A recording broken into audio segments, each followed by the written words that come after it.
माताओं, घर में जो आपके बड़े बुजुर्ग हैं, है ना, कौन कौन सी माताएं बैठी हैं जो सुबह उठ करके या रात को अपनी सास ससुर के पैर छूती हैं?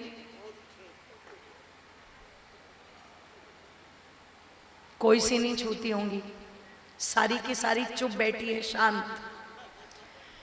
आश्चर्य की बात है कि घर के अंदर जो बड़े बुजुर्ग हैं, जिनका मान सम्मान होना चाहिए, आज उनके पैर छूने को कोई तैयार नहीं है। पर अगर कोई ढोंगी और पाखंडी लाल कपड़े पहन करके, सफेद कपड़े पहन करके आ जाए तो माताएं सीधी लेट जाती हैं, बिल्कुल। क्यों? ये हमारा कल्याण करेंगे, गुरुजी आ गए, बाबा जी आ गए।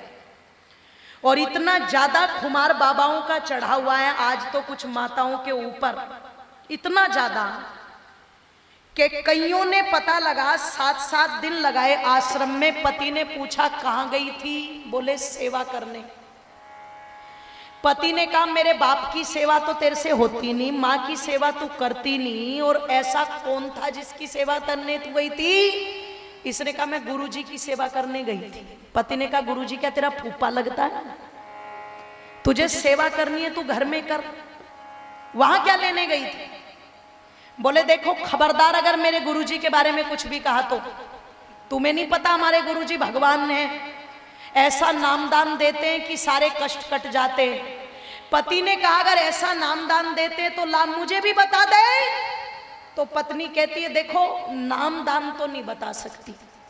पति ने कहा मैं तुम्हारा पति हूं, हमारे साथ में फेरे हुए हैं, विवाह हुआ है, तुम मुझे बता दो, उसमें क्या दिक्कत है? तो क्या कहती है? बोले मर जाऊंगी पर पति का मंत्र, वो गुरु का मंत्र नहीं बताऊंगी। पति ने कहा तो फिर एक काम कर बहन जी, तेरा मेरा गुजारा तो होने वाला है नहीं एक साथ बिल्कुल भी। ये मान ले आज से तेरा मेरा गोत्र मिल गया, तू अपने घर मैं अपने घर, चली जा।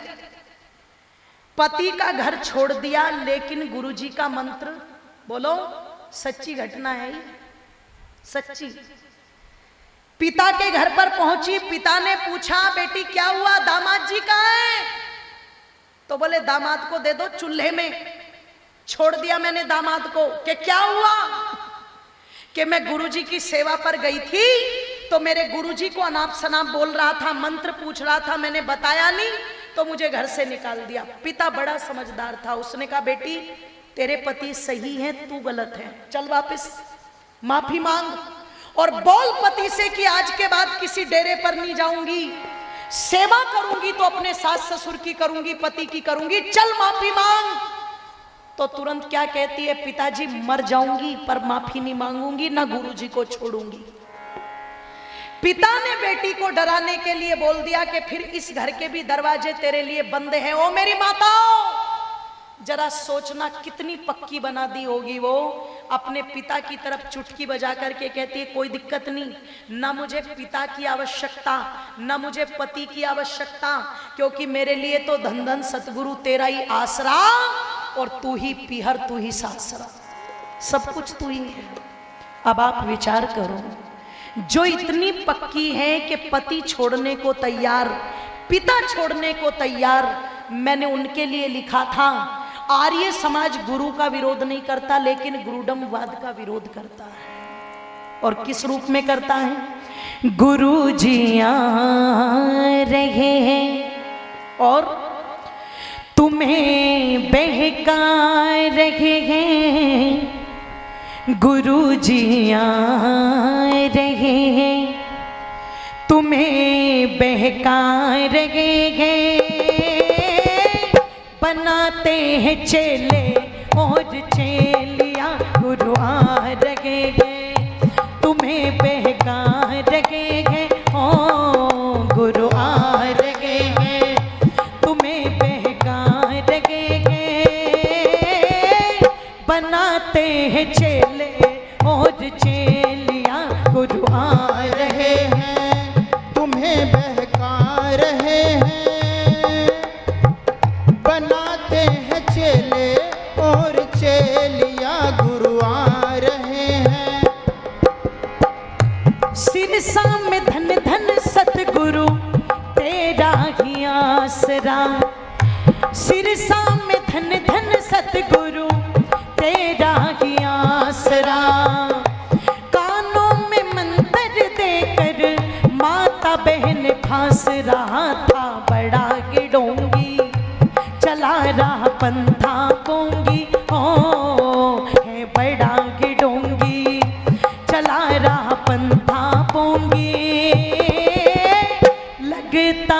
छेली कपटी खेलिया रे गुरु आ रहे हैं, तुम्हें बहका रहे हैं, बनाते हैं चेले और चेलियां गुरु आ रहे हैं, तुम्हें बहका रहे हैं, बनाते हैं चेले और चेलियां गुरु आ रहे हैं। निवेदन कर रही थी आप लोगों के सामने, आर्य समाज लोगों को पहले से समझाता आ रहा था। मैं सबकी बात नहीं करती, पर कुछ लोग हैं जो अपने अड्डे लगा करके बैठे हैं। पहले से आर्य समाज चेतावनी दे रहा था, ये बढ़िया नहीं है, ये अच्छा नहीं है। लोगों ने माना नहीं। छत्रपति नाम का जो पत्रकार था, आर्य समाजी था वो, जिसने वो लड़की की गुमनाम चिट्ठी को अखबार में छापने का काम किया था, रातों रात मरवा दिया उस पत्रकार को। पर कहते हैं ना, आसमान की तरफ थूको तो मुंह पर ही आकर के गिरता है। जो अपने आप को भगवान कहता था, आज जेल के अंदर पड़ा हुआ सड़ रहा है। पर चेल्ली तो आज भी मानने को तैयार नहीं। चेल्ली तो आज भी नहीं मान रही बिल्कुल भी। पिछले दिनों क्या हुआ, बीमार हो गया वो, रातों रात डॉक्टरों ने रोहतक से उसको गुड़गावा हॉस्पिटल में पहुंचाया। जब कुछ तबीयत में सुधार आया तो डॉक्टरों ने पूछा, माँ को बुला दे, बोले ना। तेरी पत्नी को बुला दे, बोले ना। बेटे को बुला दे, बोले ना। तेरी बेटी को बुला दे, बोले ना। तेरे दामाद को बुला दे, बोले ना। मैनेजर को बुला दे, बोले ना। कि किसी से नहीं मिलना चाहता, बोले मिलना है। किससे? अरे बोले हनीप्रीत को गाड़ दो, यहाँ लाके उससे ही मिलना है मुझे, और किसी से नहीं मिलना। इनको गुरु कहते हैं, इनको गुरु कहते हैं। गुरु नहीं है ये, गुरु के नाम पर कलंक है। और एक नहीं है, और भी है। कौन? घर में समस्या हो तो निर्मल बाबा आ रहे हो, घर में समस्या हो तो निर्मल बाबा आ रहे। सबको समोसे जलेबी खाना बता रहे। कह कृपा आती जो बेलन खाई जाती, ओ कह कृपा आती जो बेलन खाई जाती।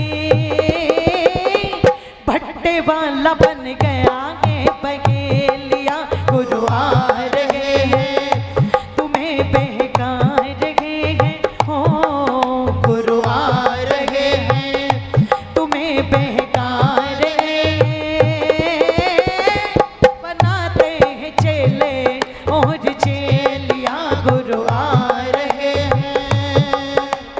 हो हो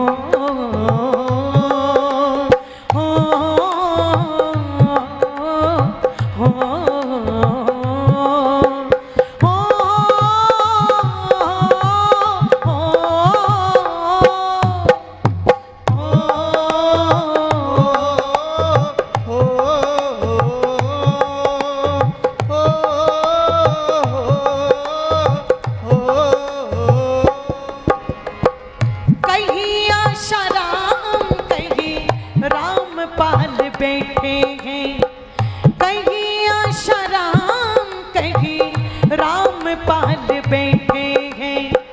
जाने न पाए जनता ऐसे धन ऐठेंगे, जाने न पाए जनता ऐसे धन ऐठ। चेलिया चरण दबाए गुरु जी मोक्ष दिलाए, चेलिया चरण दबाए गुरु जी मोक्ष दिलाए।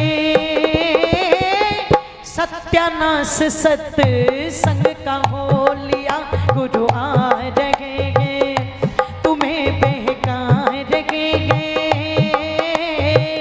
बनाते हैं चेले और चेलियां गुरु आ रहे हैं, तुम्हें बहका रहे हैं, बनाते हैं चेले और चेलियां गुरु आ रहे हैं। ओ मेरी कोई जाति दुश्मनी नहीं है इनके साथ, पर जिस प्रकार के ठगने के तरीके इन्होंने निकाल रखे और माताओं को ठगने का काम करते हैं। ध्यान रखना, आपके सास ससुर, आपके घर के बड़े बुजुर्ग आपके लिए सम्माननीय, तुम्हें सेवा करनी है, तुम उनकी करो। अगर तुम्हें पैर छूने हैं तो मेरी माताओं, एक विवाहित स्त्री के लिए कहा जाता है अपने सास ससुर और पति के पैरों को छूना चाहिए, और उसको छोड़ करके चाहे कितना भी बड़ा सन्यासी क्यों ना हो, दूर से हाथ जोड़ करके नमस्ते कर लो, लेकिन पैर मत छूना। ये अधिकार माताओं आपका नहीं है। पर ये ढोंगी पैर छिलवाते हैं, पैर दबवाते हैं, और इतना ही नहीं, कैसे कैसे कैसे ढोंगी है। एक जगह पर तो माताओं से कहा दूध लेकर के आना, बोले आ गई महाराज। कि अब इस दूध में गुरुजी को नहला दो, बोले नहला दिया महाराज। कि अब इसमें चावल डाल के इसकी खीर बना दो। जिस दूध में वो गुरुजी भैंसे की तरह नहाया है उसमें चावल डाल के खीर बन रही है। और जब वो खीर बनकर के तैयार हुई तो चेलियों ने पूछा अब क्या करें? बोले अब इसे प्रसाद में बांट दो, जो इस खीर को खाएगा सीधा सतलोक। बोलो ओहो, चेली तो सतलोक गई कि ना गई, पर गुरुजी आजकल सतलोक में ही पड़े हुए हैं, वो सतलोक में ही पड़े हुए हैं। ध्यान रखना। तो आर्य समाज इनका विरोध करता है, आर्य समाज इनका विरोध करता है, जो कहते हैं बाबा जी बहुत परेशान हूं, संकट नहीं कट रहे। बोले जलेबी कब खाई थी, समोसे कब खाए थे? और कोई कह दे 4 दिन पहले समोसे खाए थे, तो गुरुजी क्या कहते, लाल चटनी के साथ कि हरी चटनी के साथ?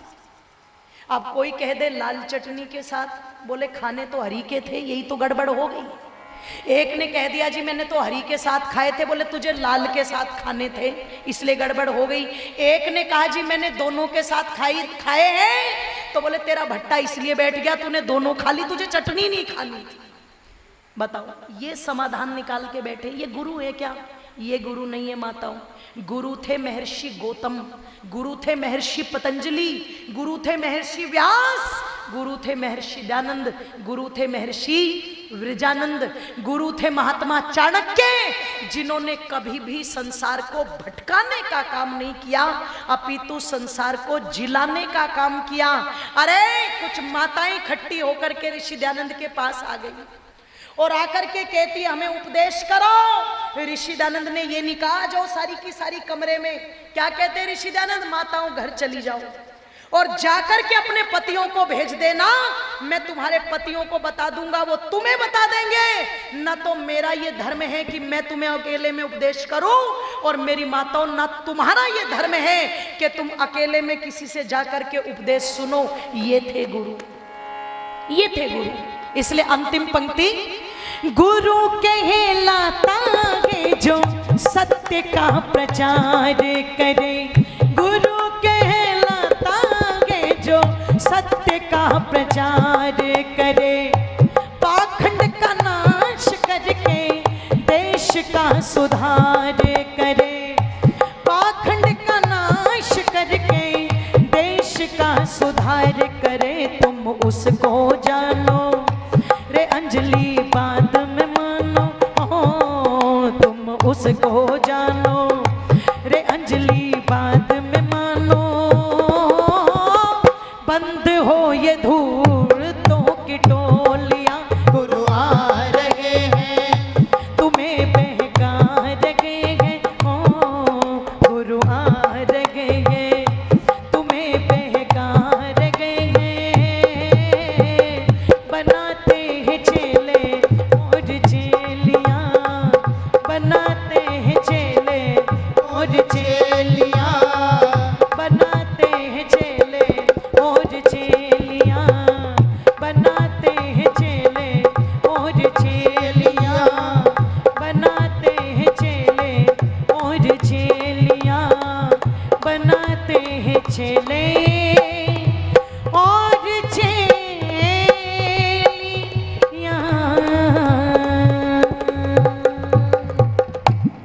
बोलिए सत्य सनातन वैदिक धर्म की जय हो।